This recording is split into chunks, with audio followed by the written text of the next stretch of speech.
Ever feel like you're staring up at one of those massive, like, library bookshelves? Yeah. The kind that just goes on forever. Oh, I know those shelves. You're talking about the kind where you practically need a ladder just to reach the titles on the second shelf. Exactly.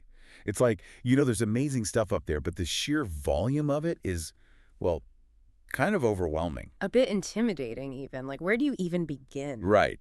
And that's exactly the feeling we're tackling head-on today with our deep dive. We're taking on the philosophy of Immanuel Kant, specifically his, shall we say, monumental work, The Critique of Pure Reason.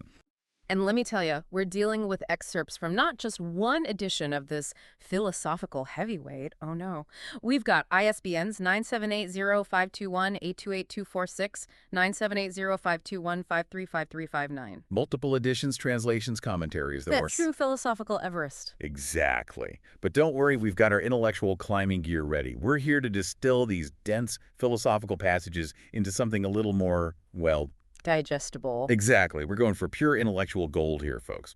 And trust me, this is high-carat stuff we're unearthing. We're talking about some of the biggest questions humanity has ever grappled with. How do we know what we know? What are the limits of reason? What is the nature of reality itself? I mean, these are the biggies, right? The really biggies. And Kant's work is considered so foundational because he wasn't afraid to take on the philosophical giants that came before him. All right. He didn't just study their work. He engaged with it. Challenged it even. Oh, absolutely. See, before Kant came along, philosophy was a bit like, well, imagine a tennis match, right? Okay, I'm picturing it. Go on. So you've got two dominant players on the court, the rationalists and the empiricists.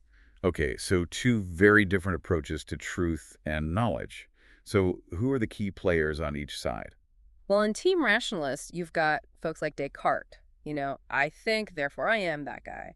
They believe that we could reason our way to truth just by, really using our brains, thinking deeply enough. Okay, so logic and reason as the path to knowledge makes sense. And the empiricists, what was their take? Totally different court, different game entirely. The empiricists, they were all about experience. Think John Locke, David Hume. They insisted that all knowledge, everything we know, comes from our senses, from what we directly experience in the world. Okay, so two very different approaches to truth and knowledge. So where does Kant step onto this philosophical court? Was he team rationalist or team empiricist? That's the beauty of Kant. He walked right up to the net, shook both their hands, and then proceeded to reinvent the game entirely. Hold on, I need to process this. He's shaking hands with both sides. In a way, yes. He actually agreed with the rationalists that metaphysics, and that's a big word, folks, it's the study of the very nature of reality. So he agreed with them that it could be approached systematically, like Descartes believed, like there was a method to it. Okay, so he's on board with the whole systematic approach thing, but then he throws a curveball, right? Oh, a major curveball. Because here's the twist. He argued that we can never truly know the thing in itself, that ultimate reality that exists beyond our human experience. Whoa, hold on. He's saying there's a difference between the world as it truly is and the world as our brains can even comprehend it. That's a game changer. It's like we're looking at the surface of a lake, right? We see the reflections, the ripples in the water. But we don't see what's going on beneath the surface. All Yeah. the fish and the, what do you call them, the underwater currents. Exactly. There's a whole hidden depth we can't fully access just by looking at the surface. And Kant would say that's a lot like our experience of reality. We're always catching glimpses, but the true nature of things, the thing in itself, remains elusive. Okay, my brain's already doing backflips here, and we're just getting started. So how did Kant even begin to untangle this whole idea, this difference between the world we perceive and the world as it truly is? I noticed in our notes there's this other philosopher, David Hume, who seems to have played a pretty pivotal role. Oh, absolutely. In fact, Kant himself said that Hume's work awoke me from my dogmatic slumber. Imagine being jolted awake by a philosophical lightning bolt. That was Hume for Kant. Now, Hume was a bit of a philosophical provocateur, you see. He loved to poke and prod at things most people take for granted, things like our understanding of cause and effect. Cause and effect. Now, come on, that seems pretty straightforward, doesn't it? You drop a glass, it shatters. Cause and effect? What's the question there? Well, Hume argued that we never actually experience the cause itself, only the sequence of events. We see one thing happen, then another, and our minds, well, they kind of jump the gun. We assume that one thing caused the other just because they happened in a certain order. But can we ever be absolutely certain? Hume's skepticism really threw a wrench into the whole idea of certainty. And I'm guessing this really got under Kant's skin, right? This challenged the idea of certainty. Oh, it did. It really did. Kant found himself wrestling with Hume's skepticism. On the one hand, he agreed with Hume. We don't directly experience the cause itself, just the sequence of events. But on the other hand, Kant was convinced there had to be some kind of necessary connection between events. Couldn't all be random, could it? Right. Just like we just know the sun will rise tomorrow, even though we haven't actually seen it rise yet today.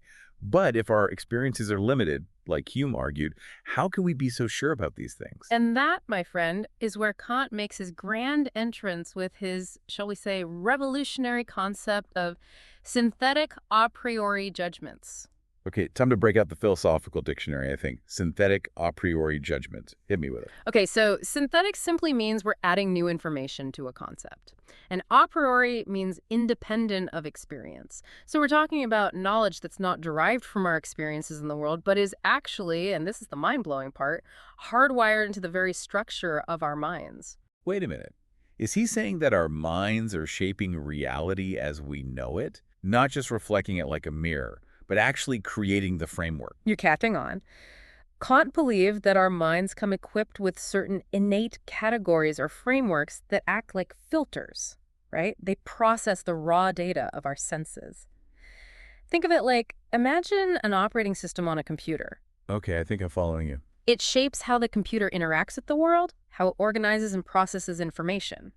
It provides the structure. So it's like our brains come preloaded with certain software, and that software shapes how we experience everything. Exactly. And some software, well, it's more fundamental than others, right? Like we might add new programs, customize their settings, but the operating system itself, that's the foundation. And Yeah. that's where Kant would bring in those fundamental frameworks he called categories. And two of the biggest, most fundamental categories, according to Kant, were, Space and time. okay, space and time. It makes sense. Yeah. I mean, those seem pretty fundamental to how we experience, well, everything, right? Exactly. Everything we experience in a particular place at a particular time. But here's where Kant veers off the beaten path, shall we say. He argues that space and time aren't actually out there in the world independent of us. They're not objective properties of reality itself, but rather... Wait, are you saying that space and time are just illusions cooked up by our brains? Because, wow, that's a lot. Not illusions exactly. Think of them more like, how to put it? They're the lenses through which we experience everything, the forms of our intuition, as Kant called them. We can't even imagine something existing outside of space and time because they're so deeply ingrained in how our minds work. They're the canvas, and our experiences are the paint strokes. Okay, I think I'm sort of following this. It's not that space and time aren't real. It's that their reality is dependent on our minds perceiving them. Yeah. We're not just passively observing these things, we're actively structuring our experience of them. Exactly. And you know what this brings us back to? The power of mathematics. Oh, right. Those synthetic a priori judgments. Bingo. Kant argues that math isn't just some abstract system we invented. It's actually describing the very structure of our experience, a structure that's rooted in the way our minds intuitively understand space and time.